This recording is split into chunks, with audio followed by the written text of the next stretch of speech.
galerinha do YouTube, beleza? Aqui quem fala é o Iago, do canal Soccer Unboxing Brasil. E tô trazendo aqui uma novidade muito massa pra vocês. Tá aqui, como você já pode ter visto no título do vídeo, o unboxing da Brazuca. Isso, Brazuca, bola da Copa. Muito bonita ela.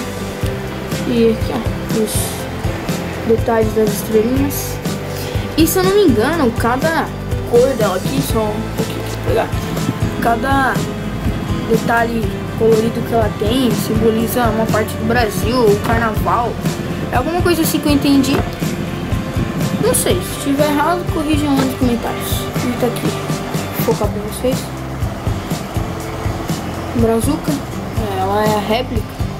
A original tá o olho da cara. Tá R$399. E só pra, se vocês querem saber, eu comprei essa bola aqui na Netshoes e ela custou R$79.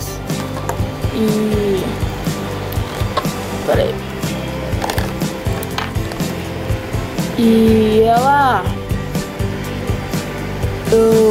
nossa, aqui eu comprei na Netshoes. Nossa, para quieta, bola.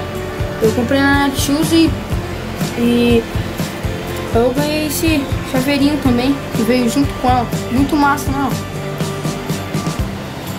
Legalzinho o chaveirinho.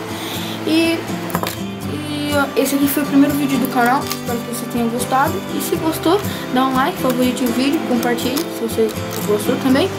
Isso ajudará muito na divulgação do canal. E isso que eu quis mostrar pra hoje. Falou, galera. Um abração. Tchau.